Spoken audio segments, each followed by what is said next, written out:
Assalamualaikum warahmatullahi wabarakatuh. Alhamdulillah wa syukrulillah wa la hawla wa la quwwata illa billah.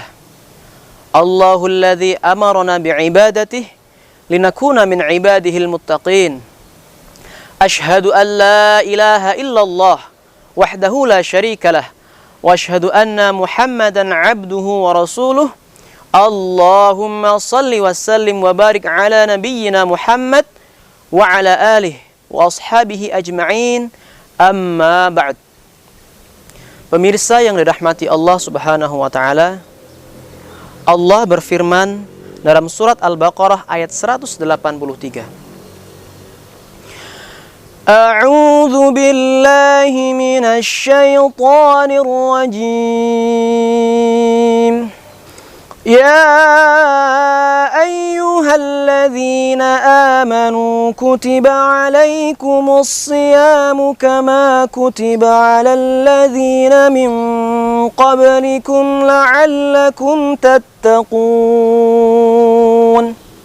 Hai orang-orang yang beriman, diwajibkan atas kamu berpuasa sebagaimana diwajibkan atas orang-orang sebelum kamu agar kamu bertakwa.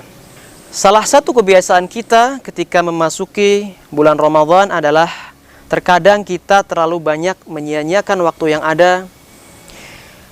Padahal Rasulullah SAW, panutan kita, Nabi kita, telah mengingatkan di banyak haditsnya. Salah satunya, Rubba sha'imin laisa lahu min shiyamihi illal ju' wal atas. Betapa banyak orang yang berpuasa tetapi tidak mendapatkan apa-apa kecuali lapar dan dahaga. Maka dari itu marilah kita tingkatkan iman terus, tingkatkan kuat ketakwaan kita agar kita lebih semangat lagi untuk beribadah, berzikir, apalagi di bulan yang mulia ini. Pemirsa yang dirahmati Allah, ketika memasuki bulan Ramadan, banyak fenomena-fenomena yang berkembang di masyarakat. Salah satunya pandangan-pandangan masyarakat.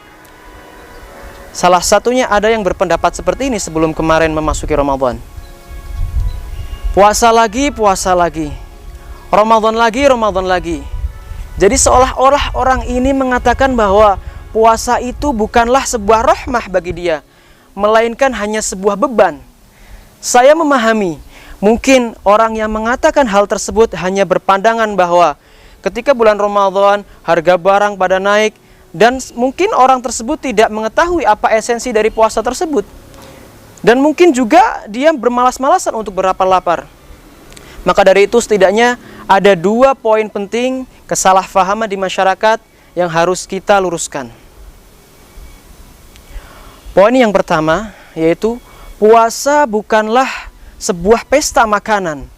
Yang terjadi di masyarakat justru ketika bulan puasa menyiapkan berbagai macam makanan, minuman, dari tetek bengeknya dan sebagainya, sehingga kita menjadi orang yang berlebih-lebihan dalam mengkonsumsi makanan dan minuman. Padahal diceritakan oleh ibunda kita Aisyah radhiyallahu anha bahwa ketika Rasul berbuka, yaitu sebelum sholat maghrib, beliau hanya berbuka dengan rutobat, yaitu kurma basah, beberapa kurma basah. Dan jika Rasul tidak menemukan kurma basah, maka beliau hanya berbuka dengan beberapa kurma kering saja. Dan jika Rasul tidak menemukan kurma kering, maka Rasul hanya berbuka dengan beberapa teguk air saja. Masya Allah, itulah contoh dari Nabi Muhammad SAW yang mana kita harus meneladani. Jangan sampai kita terlalu berlebih-lebihan dan bahkan bisa menyebabkan kesehatan kita terganggu karena terlalu banyak mengkonsumsi makanan yang tidak sehat. Saudaraku, pemirsa yang dirahmati Allah, ketika kita berpuasa jangan takut lapar, jangan takut tidak sehat. Karena apa? Sesungguhnya tubuh kita setiap harinya hanya membutuhkan 2000 saja sampai 3000 kalori. Itu bukan menurut saya, itu menurut penelitian-penelitian dokter. Jadi kita tidak usah takut lapar, tidak usah takut sakit. Bahkan ketika kita mengkonsumsi kolak saja yang 1 gelas kecil itu sudah mengandung 300 hingga 400 kalori. Jadi sudah sangat cukup kiranya ketika kita berbuka dan sahur, kita sudah sangat cukup. Itu yang harus kita renungkan dan teladani bersama. Contoh dari Rasulullah SAW. Poin yang kedua, yaitu ketika memasuki bulan Ramadan, ada beberapa atau terkadang ada yang bermalas-malasan. Padahal tujuan dari berpuasa itu adalah la'allakum tattaqun. La'allakum tattaqun itu apa? La'allakum tattaqun itu adalah menjalani kehidupan dengan penuh kehati-hatian. Artinya ketika kita memasuki bulan Ramadan, kita harus memanfaatkan benar-benar waktu itu untuk berzikir, untuk sholat dan sebagainya dengan sebaik-baiknya.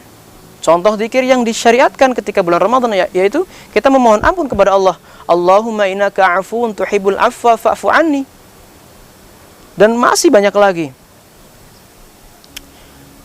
Pemirsa yang dirahmati Allah Subhanahu wa taala, marilah kita renungkan setidaknya 2 poin tadi, yaitu tidak berlebih-lebihan dalam berbuka maupun sahur. Yang kedua adalah tidak bermalas-malasan ketika berpuasa. Karena puasa itu juga melatih kehidupan kita untuk lebih efektif dan efisien. Karena apa? Karena yang jelas tidur kita kurang, makan kita kurang, tetapi aktivitas kita bertambah. Dan ternyata kita bisa gitu. Maka dari itu harapannya ketika setelah nanti selesai Ramadan, kebaikan-kebaikan ini akan terus berlanjut. Jangan seperti pasar malam. Jadi Ramadan bukan seperti pasar malam yang ramai ketika buka dan sepi ketika bubar. Pemirsa yang dirahmati oleh Allah, marilah kita renungkan 2 poin tersebut untuk lebih hati-hati dalam menjalani kehidupan, apalagi sekarang memasuki bulan mulia. Semoga puasa kita hari ini dan bulan ini mendapat keberkahan dari Allah Subhanahu wa taala.